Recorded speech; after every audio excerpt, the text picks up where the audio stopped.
নমস্কাৰ দিনটোৰ শিৰোনামৰ সৈতে ষ্টুডিঅ'ত মই প্ৰিয়ংকা অৱশেষত জল্পনা কল্পনাৰ অৱসান ঘটাই আসু এজিৱাইচিপিৰ উদ্যোগত গঠন হ'ল নতুন ৰাজনৈতিক দল অসম জাতীয় পৰিষদ চমুকৈ এজিপি নৱেম্বৰত গঠন হ'ব পূৰ্ণাংগ ৰাজ্যিক সমিতিও ৰাষ্ট্ৰীয় দলৰ দৰে নতুন দল পৰিচালনাৰ বাবে থাকিব হাইকমাণ্ড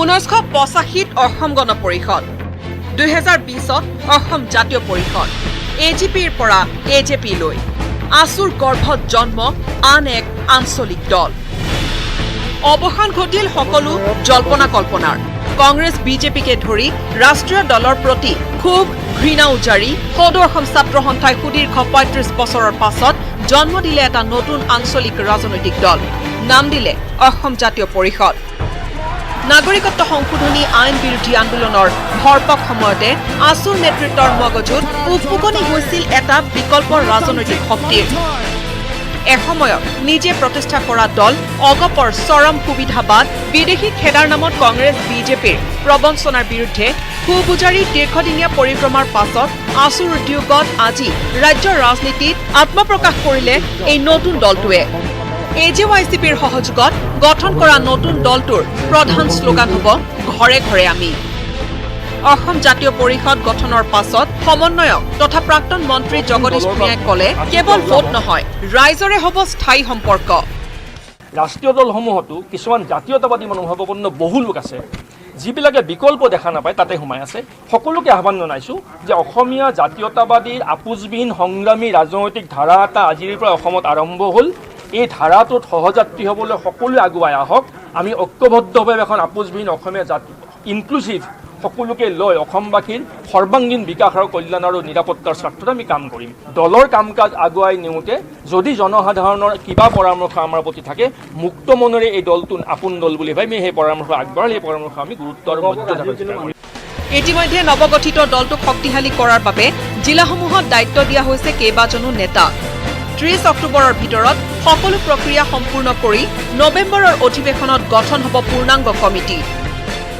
সমাজত এটা ভাল নিকা ভাৱমূৰ্তি থাকিব লাগিব আৰু যুৱক চামক প্ৰাধান্য দিয়া সংগঠন হ'ব আমাৰ দলটো যুৱক চামক প্ৰাধান্য দিয়া আৰু সেইকাৰণে আমি যুৱক চামৰ পৰাও প্ৰতিনিধি সকলো ঠাইতে ল'বলৈ আমি ঠিক কৰিছোঁ আমাৰ দলটো মূলতঃ জিলা ভিত্তিক হ'ব ৰাজ্যিক ভিত্তিক জিলা ভিত্তিক তাৰপিছত সমষ্টি ভিত্তিক সমষ্টিৰ পিছত হ'ব আঞ্চলিক ভিত্তিক আৰু একেবাৰে শেষত বুথ ভিত্তিক আমাৰ সংগঠনৰ শ্লোগানটো হ'ব ঘৰে ঘৰে আমি যুৱ চামক অগ্ৰাধিকাৰ দি আগবাঢ়িব অসম জাতীয় পৰিষদ ৰাষ্ট্ৰীয় দলক উৎসাহিত কৰি আঞ্চলিক ৰাজনীতি শক্তিশালী কৰাৰ লক্ষ্যৰে আসু এজিৱাইচিপিয়ে নতুন দলটো প্ৰতিষ্ঠা কৰিলে ঠিকেই কিন্তু বিধানসভা নিৰ্বাচনলৈ মাত্ৰ 8 মাহ থকা অৱস্থাত ধনে জনে শক্তিশালী কংগ্ৰেছ বিজেপিক কেনেদৰে প্ৰতিহত কৰিব পাৰে তাৰ ওপৰতে নিৰ্ভৰ কৰিব নতুন দলটোৰ নেতৃত্বৰ সফলতা বিফলতা কেমেৰা পাৰ্চন হিতেশৰ সৈতে Hirakjyoti Malakar news 18 Assam north east Assam জাতীয় পৰিষদ গঠনক কেনেদৰে লৈছে ৰাজ্যৰ ৰাজনৈতিক শক্তিয়ে কি প্ৰতিক্ৰিয়া আগবঢ়াইছে শাসক বিৰোধীয়ে চাওঁ আহক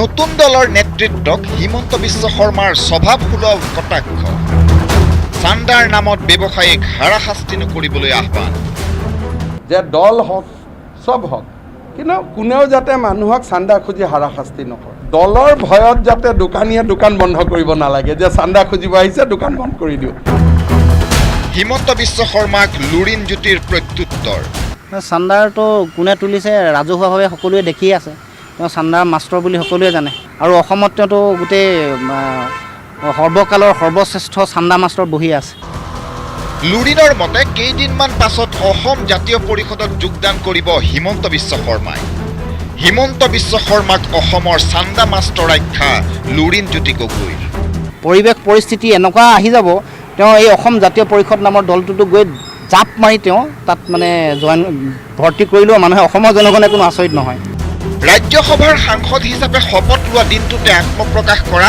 অসম জাতীয় পৰিষদক আদৰণি অজিত কুমাৰ ভূঞাৰ নতুন দলক বিৰোধী ঐক্যমঞ্চত সামিল হোৱাৰ আহ্বান জনাই প্ৰয়োজনত AIUDFৰ সমৰ্থনত বিজেপিক উফৰোৱাৰ আহ্বান সাংসদগৰাকীৰ। যে অকলে যদি তেওঁলোকে কৰে বা আঞ্চলিক গোট কেইটামানে লগ হৈ যদি কৰে বিজেপিক মানে ক্ষমতাচ্যুত কৰাটো সম্ভৱ নহ'ব।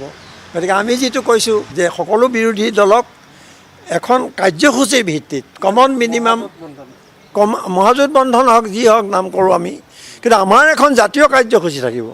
সেই জাতীয় কাৰ্যসূচী লৈ তেওঁলোকে কংগ্ৰেছে AIDF যদি সমৰ্থন কৰে তেতিয়াহ'লে আমাৰ লগত নিৰ্বাচনত আমি বিজেপিৰ বিৰুদ্ধে একেলগে যুঁজ দিয়াত অসুবিধাটো কৰোঁ। অসম জাতীয় পৰিষদক আছুৰ দ্বিতীয় সন্তান আখ্যা কংগ্ৰেছী বিধায়ক জাকিৰ হুছেইন সিকদাৰৰ। নতুন দলৰ বাবে কংগ্ৰেছৰ দুৱাৰ সদায় খোলা আছে বুলিও জনালে বিধায়কগৰাকীয়ে। কা আমি বাতিল কৰিম, কংগ্ৰেছ চৰকাৰ আহিলে কা বাতিল হ'ব, আৰু সদৌগম ছাত্ৰ সন্থাৰ গৰ্বৰ দ্বিতীয় সন্তানটোৱে যদি কা বাতিল কৰাব বিচাৰে তেনেহ'লে আমাৰ লগত একেখন মঞ্চত থিয় হ'ব লাগে, আৰু আমি একেখন মঞ্চত থিয় হ'লেহে শক্তিশালী হ'ম আৰু তেতিয়া বিজেপিক পৰাভূত কৰিব পাৰিম। UPPLৰ সভাপতি প্ৰমোদ বড়োৱেও শুভেচ্ছা জনাইছে অসম জাতীয় পৰিষদৰ নেতৃত্বক। বেষ্ট অফ লাক দিছোঁ। গণতান্ত্ৰিক দেশত চবৰে অধিকাৰ আছে, গতিকে এটা নহয় আৰু বহুত দল আহিব পাৰে। এতিয়া যিসকলে নতুনকৈ দল খুলি গণতন্ত্ৰটো শক্তিশালী কৰিব বিচাৰিছে, উন্নয়নৰ কাৰণে কাম কৰিব বিচাৰিছে, তেখেতসকলক মই কংগ্ৰেচুলেশ্যন দিছোঁ, বেষ্ট অফ লাক দিছোঁ। হিমন্তক উভতি ধৰা লুৰিণজ্যোতি গগৈয়ে ক'লে দীৰ্ঘদিনে দিল্লীয়ে কৰি অহা প্ৰতাৰণাৰ উচিত প্ৰত্যুত্তৰ দিবলৈ জন্ম হৈছে অসম জাতীয় পৰিষদৰ। সময়ে মানুহৰ জীৱন নিৰ্ণয় কৰে। সময় ইমান এটা শক্তিশালী এটা মানে উপাদান বা অৱলম্বন পৃথিৱীৰ। যিসকলে বিশ্বাসঘাতকতা প্ৰতাৰণা কৰিছে সেইসকলক সময়ে কেতিয়াও ক্ষমা নকৰে। সেইকাৰণে সময়লৈ আমি সকলো অপেক্ষা কৰাটো উচিত। এতিয়া নতুন দলৰ সন্মুখত অগ্নি পৰীক্ষা, কাৰণ সমাগত বিধানসভাৰ নিৰ্বাচন। কা বিৰোধী আন্দোলন অব্যাহত ৰাখিও নতুন দলে কিদৰে নিৰ্বাচনলৈ সাজু হয় সেয়া ক'ব সময়ে। Bureau report, news 18 Assam north east. ভাল গছতে আছে, কিন্তু উঠত তেল লগাই সাজু হৈছে 5 AIDF নেতা। কংগ্ৰেছ মহাজোঁটৰ অংশীদাৰ হৈ চৰকাৰ গঠন কৰি মন্ত্ৰী হোৱাৰ সপোন দেখিছে AIDFৰ নেতা আৰু বিধায়কে। এই দৌৰত আছে 4জনকৈ বিধায়কৰ লগতে এজন AIDFৰ নেতাও। কঁঠাল গছতে আছে, উঠত তেল লগাই সাজু AIDF নেতা। মন্ত্ৰিত্বক লৈ খোৱা কামোৰা আৰম্ভ। গছত কঁঠাল, উঠত তেল, চৰকাৰ গঠনৰ দূৰৰে কথা। এতিয়ালৈকে কংগ্ৰেছ AIDFৰ যি মহাজোঁট বন্ধন আছে, সেই মহাজোঁট বন্ধনৰ সকলোবোৰ কথা এতিয়া চালুকীয়া পৰ্যায়ত আছে। কিন্তু তাৰ মাজতে AIDFৰ 5জনকৈ নেতা তথা বিধায়কে এতিয়া মন্ত্ৰী কোন কোন হ'ব তাৰ চলাইছে প্ৰতিযোগিতা। কংগ্ৰেছ AIDFৰ মহাজোঁট বন্ধনে এতিয়া দিনতেই সপোন দেখুৱাইছে AIDFৰ 5 নেতাক। চৰকাৰ গঠন হ'লে কোন কোন মন্ত্ৰিত্ব লাভ কৰিব তাক লৈ এতিয়া আৰম্ভ হৈছে চৰ্চা। চৰকাৰ গঠনৰ সপোন দেখাৰ লগতে মন্ত্ৰী হোৱাৰ সপোনতো মগ্ন ঢিঙৰ বিধায়ক আমিনুল ইছলাম, নাওবৈচাৰ বিধায়ক মামুন ইমদাদুল হক চৌধুৰী, জনিয়াৰ বিধায়ক ডক্টৰ হাফিজ ৰফিকুল ইছলাম, পূব বিলাসীপাৰাৰ AIDFৰ জ্যেষ্ঠ বিধায়ক হাফিজ বছিৰ আহমেদ কাছিমি আৰু সাধাৰণ সম্পাদক আমিনুল ইছলাম। মন্ত্ৰী হোৱাৰ সপোন দেখি ইজনে সিজনক কিদৰে লেং মাৰিব পাৰে তাৰো প্ৰস্তুত কৰিছে কূটকৌশল। ফেক্টৰ হৈ থিয় দিছে মামুন ইমদাদুল হক চৌধুৰী। কথা এটাই, মহাজোঁটৰ চৰকাৰ হ'লে দুজনেহে লাভ কৰিব মন্ত্ৰিত্ব। যে এই দুজন কোন কোন হ'ব? দক্ষতাৰ দিশত মামুন ইমদাদুল হক চৌধুৰী অন্যতম। গতিকে মামুন ইমদাদুল হক চৌধুৰীৰ কেৰিয়াৰ কিদৰে ধ্বংস কৰিব পাৰি তাৰ বাবে উঠি পৰি লাগিছে দলৰে একাংশ নেতা। আনকি মামুন ইমদাদুলৰ কেৰিয়াৰ নষ্ট কৰিবলৈকে দলৰে একাংশই APCCৰ সভাপতিক নাওবৈচাত নিৰ্বাচনত খেলিবলৈ ধৰিছে খাটনি। ৰিপুন বৰা নাওবৈচাৰ প্ৰাৰ্থী হ'লে মামুন ইমদাদুল হক চৌধুৰী বেলেগ সমষ্টিত গৈ পৰাজিত হোৱাটো নিশ্চিত। ইফালে AIDFৰ সাধাৰণ সম্পাদক আমিনুল ইছলামক লাগে মানকাছৰ সমষ্টি। অংক এটাই, জয়ী হোৱাৰ লগে লগে লাগিব মন্ত্ৰিত্ব। মন্ত্ৰিত্বৰ সপোন দেখা সাধাৰণ সম্পাদক আমিনুল ইছলামৰ সন্মুখত প্ৰত্যাহ্বান মামুন ইমদাদুল, ডক্টৰ হাফিজ ৰফিকুল ইছলাম, ঢিঙৰ বিধায়ক আমিনুল ইছলাম, দলটোৰ জ্যেষ্ঠ বিধায়ক হাফিজ বছিৰ আহমেদ কাছিমি।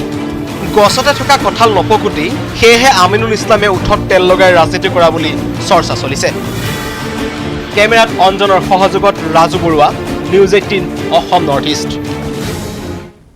কাকপথাৰত চাঞ্চল্যকৰ ঘটনা 4 দিন ধৰি সন্ধানহীন হৈ থকা কণমানিৰ মৃতদেহ উদ্ধাৰ কৰা হৈছে কণমানিজনীক হত্যা কৰা দুৰ্বৃত্তৰ সন্ধানত আৰম্ভ কৰিছে আৰক্ষীয়ে অভিযান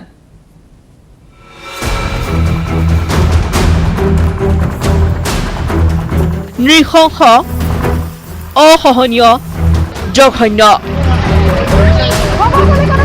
কাকপথাৰ বিগত 4 দিন ধৰি সন্ধানহীন হৈ থকা কাকপথাৰ টঙনাৰ 7 বছৰীয়া নাবালিকা গৰাকীৰ ক্ষত বিক্ষত মুণ্ডহীন অৰ্ধ উলংগ অৱস্থাত স্থানীয় ৰাইজৰ সহযোগত তিনিচুকীয়া জিলাৰ অতিৰিক্ত আৰক্ষী অধীক্ষকৰ নেতৃত্বত এটা বৃহৎ দলৰ অভিযানত উদ্ধাৰ কৰিবলৈ সক্ষম হৈছে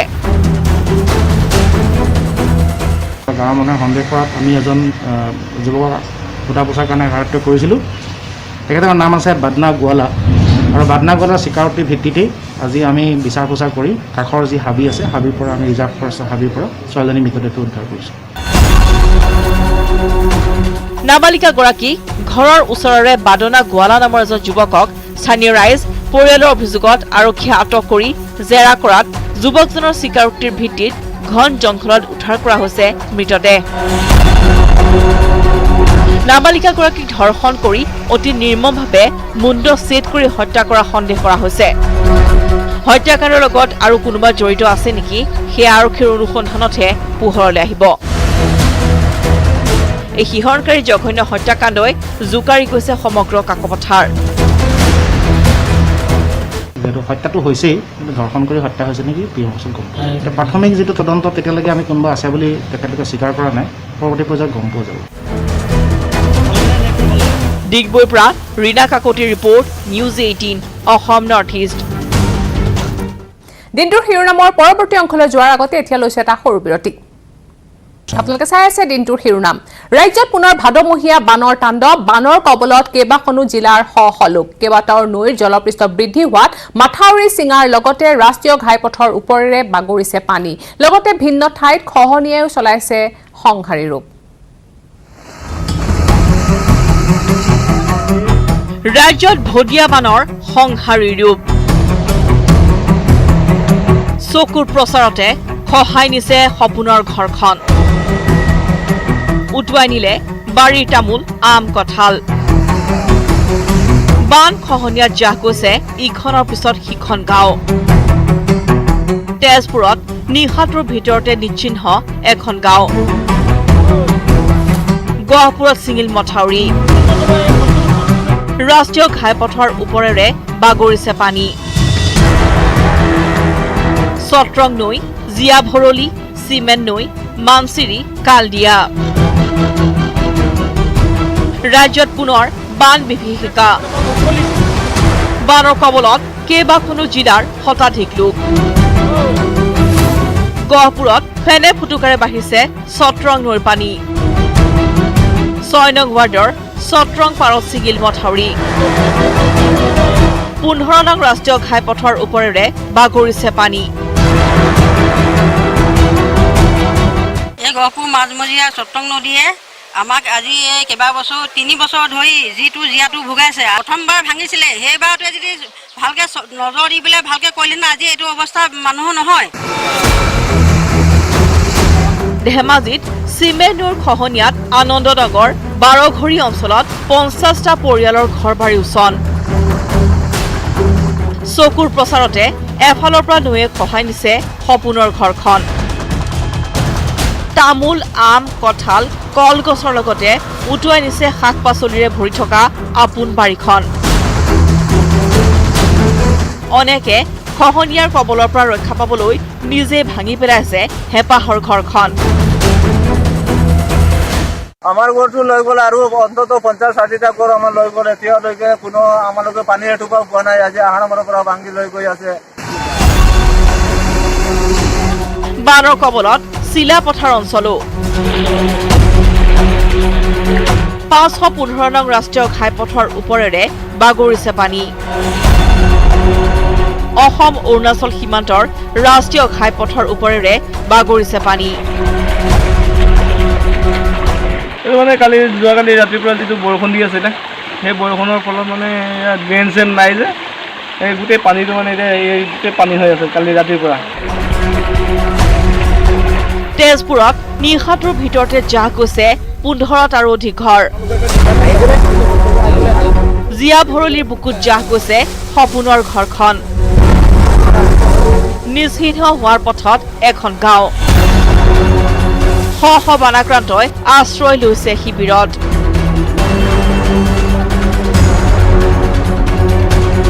এতিয়া এনেদৰে চকুৰ সন্মুখতে চপৰা চপৰিকৈ খহিছে।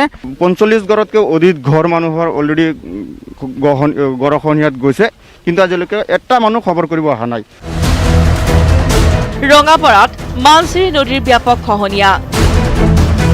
নদীত জাহ যোৱাৰ উপক্ৰম এটা মছজিদ। বাঁহেৰে খহনীয়াৰ প্ৰতিৰোধৰ চেষ্টা ৰাইজৰ। মছজিদখন আমাৰ কিনে আজি কালিৰ ভিতৰলৈকে যাবৰ পাৰে, এনেকুৱা সমস্যা হ'ল। পাঠশালাৰ বজালীত ভয়াৱহ খহনীয়া।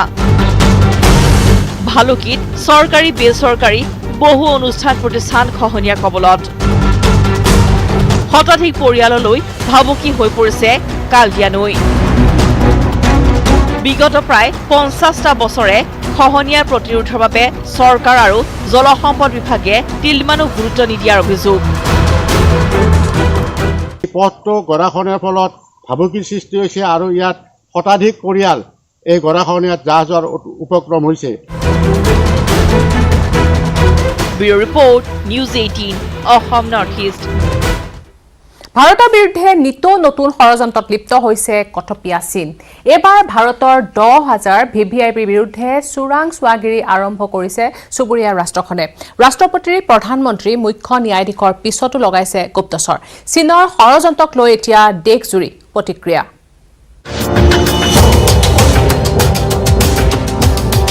ভাৰতৰ ওপৰত ৰঙা চীনৰ ৰঙা চকু। 10,000 বিশিষ্ট ভাৰতীয়ৰ বিৰুদ্ধে চোৰাং চোৱাগিৰি। ৰাষ্ট্ৰপতি প্ৰধানমন্ত্ৰীৰ পিছতো লাগিছে চীনৰ গুপ্তচৰ। তালিকাত আছে আৰু বহু কেন্দ্ৰীয় মন্ত্ৰী VVIPৰ নাম।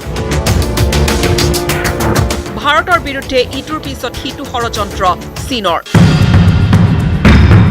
সীমান্তত উত্তেজনা অব্যাহত থকাৰ সময়তে পোহৰলৈ আহিছে ভয়ংকৰ তথ্য। ভাৰতত বিভিন্ন এপৰ জৰিয়তে এনে বহু তথ্য সংগ্ৰহ কৰিছে চীনে।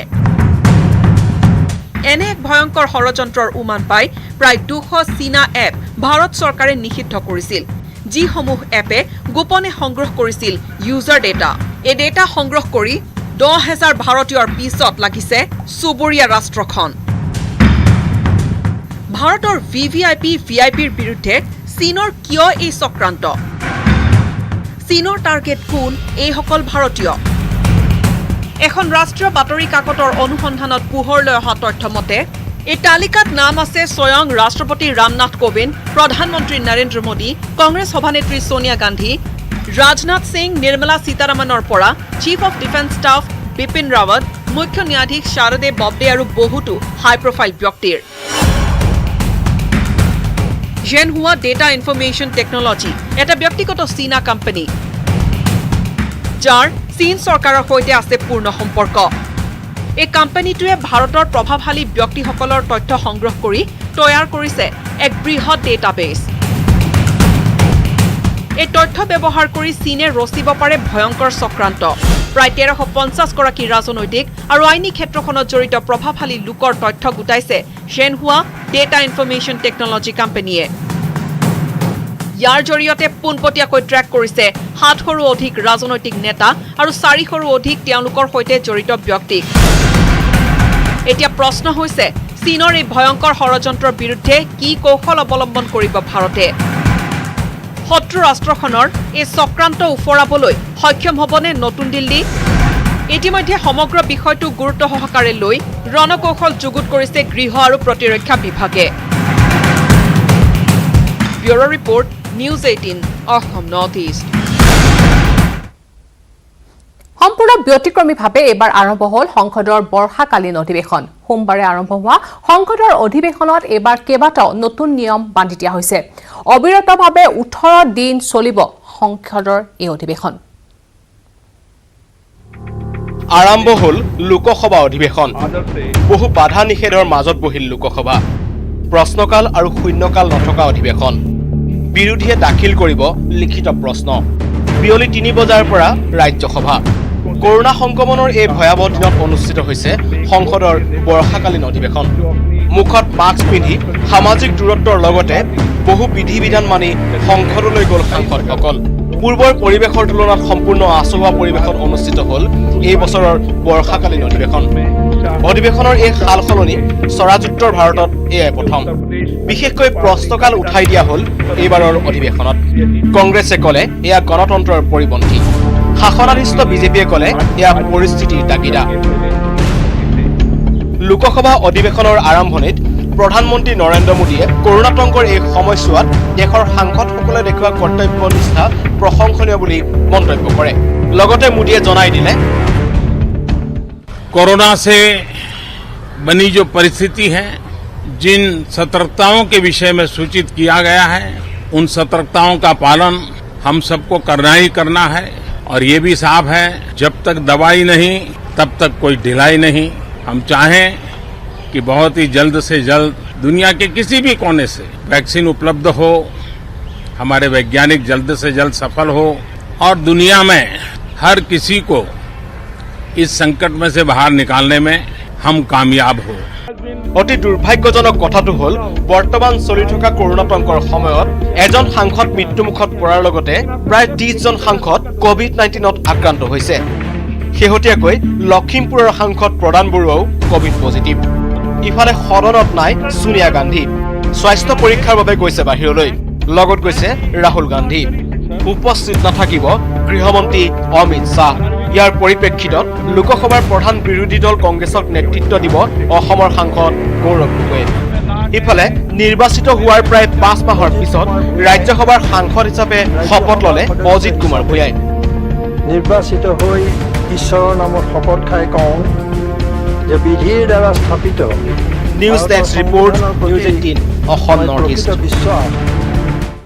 ৰাজ্যৰ সকলো চৰকাৰী হস্পিটেল আৰু প্ৰতিখন মেডিকেল কলেজত স্থাপন হ'ব ICU কোভিড-19 দিয়া শক্তি যদি মজুত থাকে তেন্তে অনাগত দিনত বিশ্বত অসমৰ স্বাস্থ্য বিভাগে নাম উজ্বলাব অহা 10 বছৰলৈ ৰোগীসকলে ICUক লৈ আৰু অসুবিধাৰ সন্মুখীন নহয় GMCHত এক অনুষ্ঠানত ঘোষণা কৰে স্বাস্থ্য মন্ত্ৰী হিমন্ত বিশ্ব শৰ্মাই অনুষ্ঠানত 1000 নাৰ্ছৰ লগতে 200 ICU টেকনিচিয়ানকো নিযুক্তি পত্ৰ বিতৰণ কৰা হয় অনুষ্ঠানত কোভিডৰ বাবে দিন ৰাতি অশেষ কষ্ট ভোগ কৰা চিকিৎসক নাৰ্ছ স্বাস্থ্য কৰ্মীক ধন্যবাদ জ্ঞাপন কৰে মন্ত্ৰীগৰাকীয়ে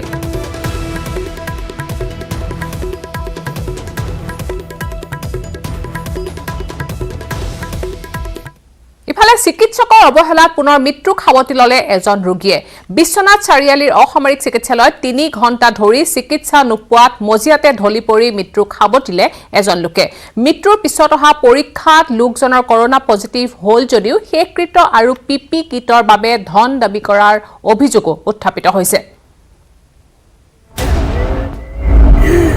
ৰোগীক লৈ বিশ্বনাথত চিকিৎসাকৰ্মীৰ হেতালি বিনা চিকিৎসাই কৰোনা ৰোগীৰ মৃত্যু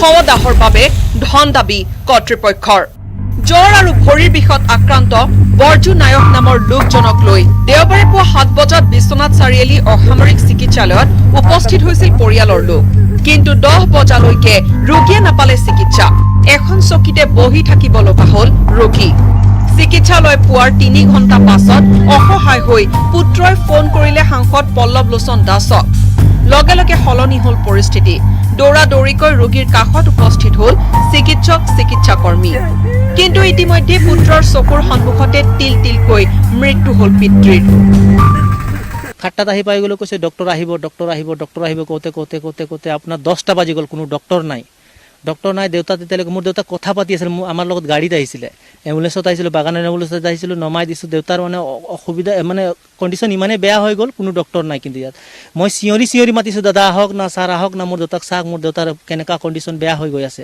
MP ফোন কৰিলোঁ MP পল্লৱদাই ফোন কৰি পেলাই ক'লে ফোন কৰাৰ পিছতে কি কৰিলে সিহঁতে মানুহকেইটা দৌৰা দৌৰি কৰাৰ পিছত তথাপি কিন্তু তেতিয়ালৈকে মোৰ দেউতাৰ ডেথ হৈ গ'ল ৰোগীৰ মৃত্যুৰ পাছত পুনৰ গা এৰা দিলে চিকিৎসক আৰু চিকিৎসাকৰ্মীয়ে কৰোনা পৰীক্ষা কৰিবলৈ মৃত পিতৃক নিজে কান্ধত তুলি নিবলৈ বাধ্য হ'ল পুত্ৰ পৰীক্ষাত মৃতকৰ শৰীৰত ধৰা পৰিল কৰোনাৰ উপস্থিতি তেতিয়া ডেটা ঢুকাই গ'ল তেতিয়া কৈছে তোমালোকে এক কাম কৰা পেচেণ্টটোক লৈ আহা পেচেণ্ট মৰা মানুহটো পেচেণ্টটো কেনেকৈ তেতিয়ালৈকে মই চেনিটাইজ হৈ আছোঁ কোনো সিহঁতৰ মানুহ নাহে তাত চাবলৈ নাহে মই বাধ্য হৈ পেলাই দেউতাক কান্ধত উঠাই লৈ গ'লোঁ লৈ পেলাই সিহঁতে কি কৰে চব টেষ্ট কৰিলে চব টেষ্ট কৰি তেতিয়ালৈকে মোৰ দেউতা ঢুকাই গ'ল কৰোনা আক্ৰান্তৰ মৃতদেহ সৎকাৰ কৰিবলৈ এইবাৰ কৰ্তৃপক্ষই দাবী কৰিলে ধন শ্মশানৰ বাবদ 14,000 টকা PPE কিটৰ বাবে 1,000 টকা আৰু 4 কুইণ্টল খৰিৰ বাবে 4,400 টকা এই মানুহজনে 14,000 টকা জ্বলাবৰ কাৰণে 14,000 টকা লাগে যোনটো যে পিপি পিন্ধাব যে মোক জ্বলাম যে মই পিপি পিন্ধাব মোক তাৰ কাৰণে কি লাগিব 1,000 টকা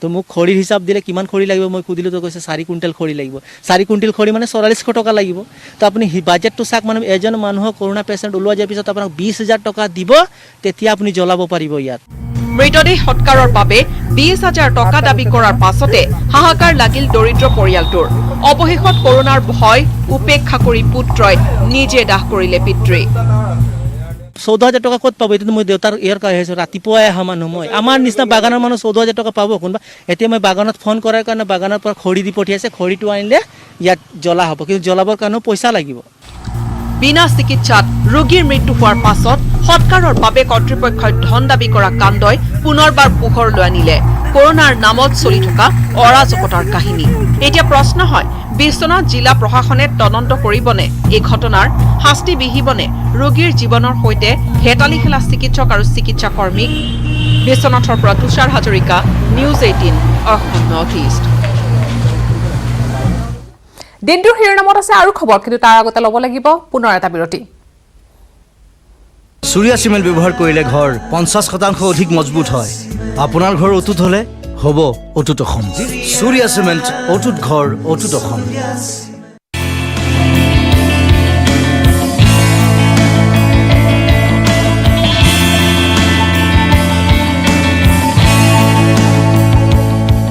নমস্কাৰ অসমৰ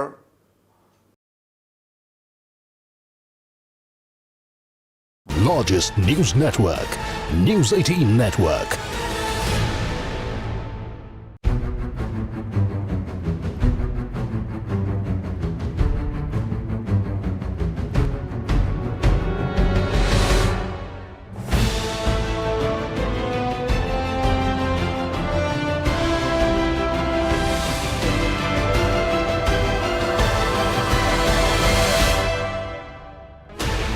Sixteen channels, 15 languages, 26 states, 1,200 plus reporters, 66.9 crore viewers. India's largest news network, News 18 Network.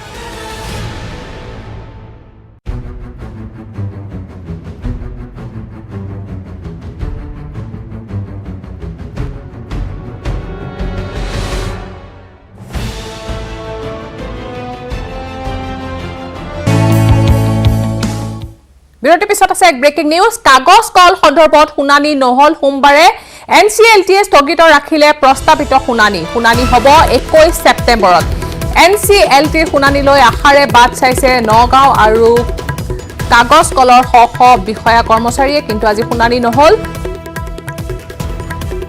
সোমবাৰে আজি শুনানি নহল NCLTয়ে স্থগিত ৰাখিলে প্ৰস্তাৱিত শুনানি হ'ব এতিয়া 21 ছেপ্টেম্বৰত NCLTৰ শুনানিলৈ এতিয়া আশাৰে বাট চাইছে নগাঁও আৰু কাঠাৰ কাগজ কলৰ শ বিষয়া কৰ্মচাৰীয়ে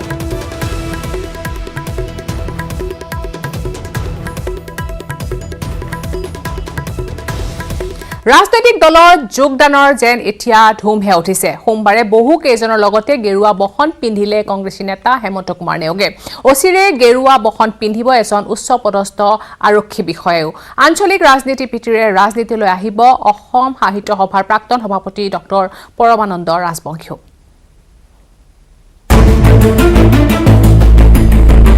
ৰাজনীতিলৈ আহি আছে পৰমানন্দ ৰাজবংশী অগপৰ প্ৰতি আকৰ্ষিত পৰমানন্দ ৰাজবংশী ইফালে গেৰুৱা হ'ব এজন আৰক্ষী বিষয়া ৰহাৰ পৰা টিকট লাগে বিষয়াজনক ৰাজনীতিত সকলো সম্ভৱ ৰাজনীতি যদি তেজত আছে সেই ব্যক্তি এৰিব নোৱাৰে ৰাজনীতিৰ মোহ তেনে এজন ব্যক্তি হৈছে অসম সাহিত্য সভাৰ প্ৰাক্তন সভাপতি ডক্টৰ পৰমানন্দ ৰাজবংশী সাহিত্য সভাৰ কাৰ্যকালতো তেওঁ যে এজন ৰাজনীতিবিদ তাৰে প্ৰমাণ দি থৈ গৈছে। এবাৰ প্ৰত্যক্ষ ৰাজনীতিত ভৰি দিব পৰমানন্দ ৰাজবংশীয়ে।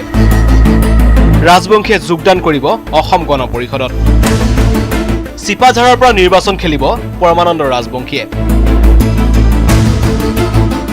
নিজৰ সমষ্টি নিজৰ ঘৰখন ঠিক কৰিব পাৰিলে আনৰ ঘৰখন ঠিক কৰাটো কথা আছে। গোটেই দৰংবাসী আমি বহুত এটা অৱহেলিত চৰকাৰী ব্যৱস্থা বিধি ব্যৱস্থাৰ ক্ষেত্ৰত কিন্তু চিপাঝাৰ বা আমাৰ মানে কলাইগাঁও আৰু মঙলদৈ আৰু দলগাঁও এই সমষ্টিৰ মানুহখিনি কিন্তু অৱহেলিত। মই প্ৰথমতে দৰঙৰ উন্নয়ন আৰু দৰঙৰ উন্নয়নৰ মাজেদি অসমৰ উন্নয়নটো বিচাৰোঁ কাৰণেই মই আজি ৰাজনৈতিকভাৱে নিজে ভাবিছোঁ যে মই সোমাই পৰিম। প্ৰথম অপশ্যন গণ পৰিষদকো মই কৈছোঁ। আছুৰ নতুন দল অসম জাতীয় পৰিষদক আদৰণি জনাই তেওঁ লগতে কয় জাতিৰ স্বাৰ্থতে ল'ব লাগিব সিদ্ধান্ত। অগপৰে যদি অংক নিমিলে নিৰ্দলীয় প্ৰাৰ্থী হ'ব পৰমানন্দ ৰাজবংশী। যেন তেন প্ৰকাৰেণ মই জাতীয় সমস্যাৰ সমাধান বিচাৰোঁ এই মুহূৰ্তত। মৰাৰ আগতে চাই যাব খোজোঁ যে যি আন্দোলন আমি আৰম্ভ কৰিছিলোঁ মঙলদৈ মাটিৰ পৰা তাৰ এটা ইতিবাচক সমাধান মই চকুৰ আগত চাব বিচাৰোঁ। কিন্তু ৰাজনীতি কৰিম মই কাৰণ সমস্যাটো ৰাজনীতি, কিন্তু মই নিৰ্দলীয় হাতত উঠিব পাৰোঁ। ইফালে নিৰ্বাচনলৈ মন মেলিছে DIG ডক্টৰ শ্যামল শইকীয়াই। গেৰুৱা বসন পিন্ধিবলৈ সাজু DIG শইকীয়া। ৰহা সমষ্টিৰ বিজেপি প্ৰাৰ্থী হ'ব পাৰে শ্যামল শইকীয়া। বিজেপিৰ এক সূত্ৰই এই কথা সদৰি কৰিলেও এই পৰ্যন্ত স্থিতি স্পষ্ট কৰা নাই আৰক্ষী বিষয়াজনে। ইফালে সোমবাৰে আন বহুতৰ লগতে কংগ্ৰেছক তোলাধনা দি গেৰুৱা বসন পিন্ধিলে কংগ্ৰেছী নেতা হেমন্ত কুমাৰ নেওগে। কংগ্ৰেছ এৰিয়ে হেমন্ত নেওগে ক'লে আঁকিখন বাদেই দিয়ক 20খন আসনো নাপায় কংগ্ৰেছে। শদিয়াৰ পৰা ধুবুৰীলৈকে ইভেন বৰাকভেলীটো এনেকুৱা এটা জাগৰণ সৃষ্টি হ'ব যিটোৱে কংগ্ৰেছ হয়তো আমাৰ যিটো কৈ আছে 80+ কিবা প্লাছ চাব 20+ যায় নাযায় সেইটো সন্দেহ আছে। কেমেৰাত অঞ্জনৰ সৈতে Raju Barua, news 18 Assam north East. গোলাঘাটৰ আধাৰ সত্ৰত প্ৰকাণ্ড নাহৰ ফুটুকি পিঞ্জৰাবদ্ধ। বিগত 2 বছৰে অঞ্চলটোত পশুধন ভক্ষণ কৰি সন্ত্ৰাসৰ সৃষ্টি কৰিছিল এই নাহৰ ফুটুকিটোৱে। আনহাতে কাজিৰঙাৰ বাগৰি জনাঞ্চলত ঢেকীয়াপতীয়া বাঘে ভক্ষণ কৰিলে গৰু ছাগলী।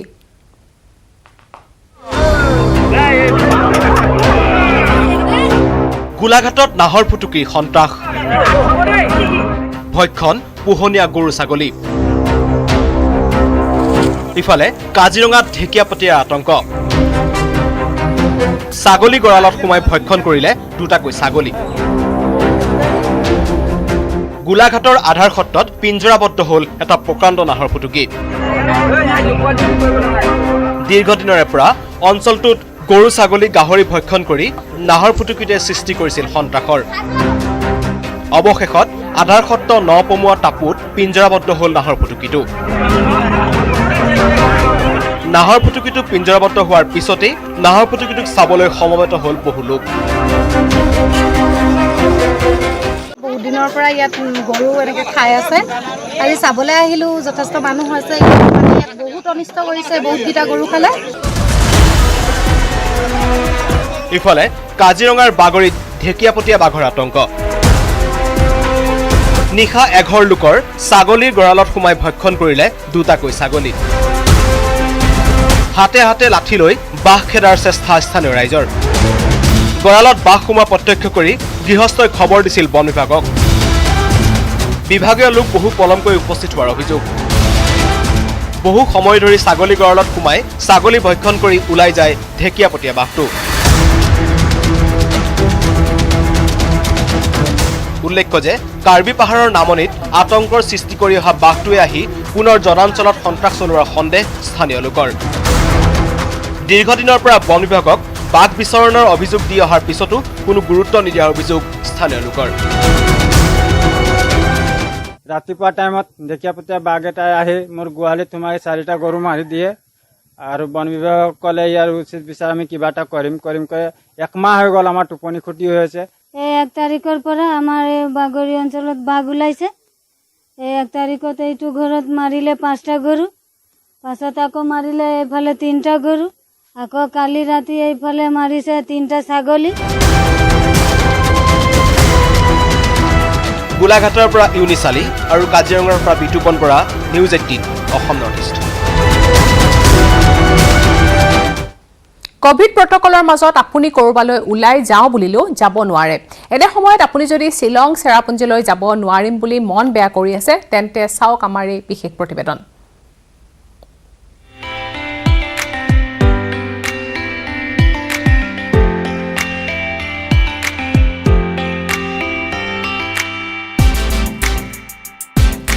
সৰ্পিল পথ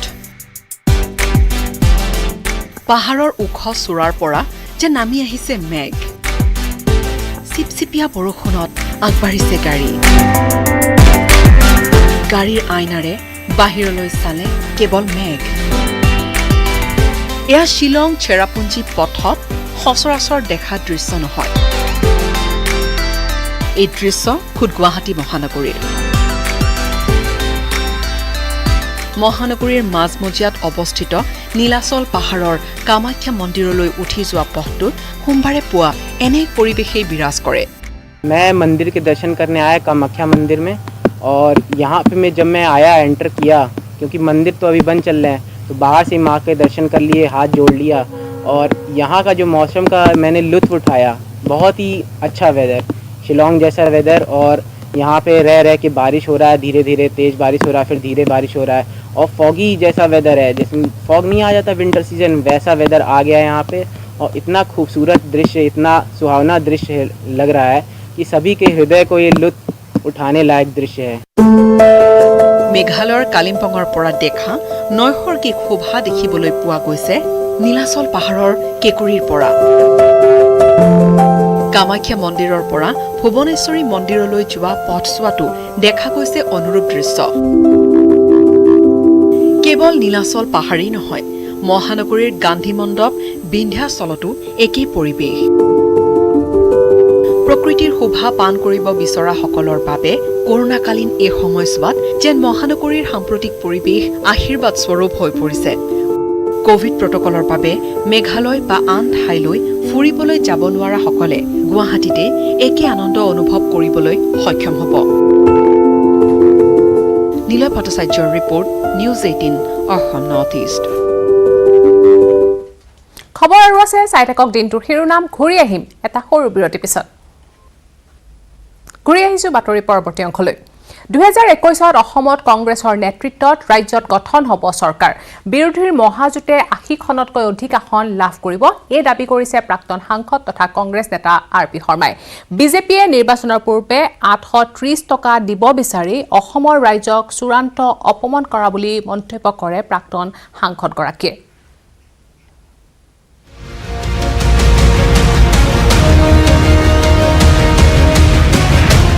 2021 ৰাজ্যত হ'ব কংগ্ৰেছৰ নেতৃত্বত মহাজোঁটৰ চৰকাৰ। কংগ্ৰেছ মহাজোঁটে লাভ কৰিব 80ৰো অধিক আসন, এই দাবী তেজপুৰৰ প্ৰাক্তন সাংসদ তথা বৰ্তমানৰ কংগ্ৰেছ নেতা RP শৰ্মাৰ। RP শৰ্মাৰ মতে অসমত 21ত বিজেপিৰ চৰকাৰ গাড়ীচ্যুত হ'ব। RP শৰ্মাৰ স্পষ্ট অভিযোগ, আগন্তুক নিৰ্বাচনত বিৰোধীৰ মহাজোঁটৰ পাৰ্টিক হৰুৱাবলৈ বিজেপিয়ে বিভিন্ন সমষ্টিত দিব 2-3জন দামী প্ৰাৰ্থী, কিন্তু এই কৌশলেও এইবাৰ কাম নিদিব গেৰুৱা দলটোক। য'ত য'ত AIDF বা কংগ্ৰেছৰ কেণ্ডিডেট ষ্ট্ৰং আছে, জিকা চান্সেছ, তাত 2-3জন দামী কেণ্ডিডেট উঠাই দিব। 10-15 লাখ দি 5,000, 10,000, 5,000 ভোট কাটিব, যাৰ ফলত আমাৰ কেণ্ডিডেট হাৰিব। এইটো এটা প্লান এক নম্বৰ কৰিছে। ৰাইজে এবাৰ ভোট ডিভাইড নকৰে, যিমানে দামী কেণ্ডিডেট উঠাওক তেওঁলোকে পেলাই দিব ব্ৰহ্মপুত্ৰত, আৰু কংগ্ৰেছৰ বা AIDFৰ বা মিত্ৰজোঁটৰ প্ৰাৰ্থীকে জিকাব। কংগ্ৰেছৰ নেতৃত্বত প্ৰস্তাৱিত মহাজোঁটত থাকিব বিভিন্ন জাতি জনগোষ্ঠীয় দল। এটা বড়ো দলৰ সৈতেও মিত্ৰতাৰ প্ৰসংগ চলি আছে বুলি কয় RP শৰ্মাই। বড়ো এটা পাৰ্টিৰ লগত আমি এলায়েন্স কৰিব লাগিব, আৰু AIDF লগত আছেই। গতিকে মোটামুটি আমাৰ 3 পাৰ্টি এলায়েন্স যদি হয়, আমাৰ কংগ্ৰেছ AIDFৰ ধৰক বড়ো চাইডৰ পৰা এটা যিকোনো দল, তেতিয়া আমাৰ 80+, মই অলৰেডি কেলকুলেশ্যন কৰিছোঁ, 80+ আমি পাম। নিৰ্বাচনৰ সময়ত হিতাধিকাৰীলৈ মনত পৰে বিজেপিৰ। নিৰ্বাচনৰ পূৰ্বে মহিলাক 830 টকাকৈ দিব বিচাৰি অসমৰ ৰাইজক চূড়ান্তভাৱে অপমান কৰিছে বুলি অভিযোগ কৰে প্ৰাক্তন সাংসদগৰাকীয়ে। 830 টাকা এটা পৰিয়ালে পাব, যে মহিলাই ঘৰৰ মহিলাই পাব, ঠিক আছে। 830 টাকা মাহে যে দিব, দিনে কিমান পৰে? 26 টাকা। অপমান, এইটো দুখীয়া ৰাইজক অপমান। 830 টাকাত আমি কংগ্ৰেছে কৈছোঁ 7,500, 7,500 টাকা আগৰবাৰ সোনিয়া গান্ধী ডাঙৰীয়া নিয়ে, ৰাহুল গান্ধী ডাঙৰীয়া, প্ৰিয়ংকা গান্ধী ডাঙৰীয়া নিয়ে কৈ আছে, ৰিপুণ বৰা কৈ আছে 7,500 টাকা দিব লাগে। নিৰ্বাচনৰ পূৰ্বে দিয়া এটা প্ৰতিশ্ৰুতিও চৰকাৰে পালন নকৰিলে বুলি আক্ষেপ প্ৰকাশ কৰে আৰ পি শৰ্মাই। কেমেৰাত মনোজ দুৰাৰ সৈতে Bipul Barman, news 18 Assam north east. চিকাৰ কৰিব আহি নিজে চিকাৰ হ'ল বন ৰজা। মহানগৰীৰ তেতেলিয়াৰ গণেশ মন্দিৰৰ সমীপত এটা উন্মুক্ত কোৱাত পৰিল এটা নাহৰ ফুটুকী। প্ৰায় 1.5 ঘণ্টা ধৰি যুঁজি অৱশেষত মৃত্যুৰে সৈতে হাৰ মানিলে এই নাহৰ ফুটুকীটিয়ে। এই প্ৰতিবেদন আগবঢ়াই এতিয়া বাতৰিৰ পৰা বিদায় লৈছো। নমস্কাৰ।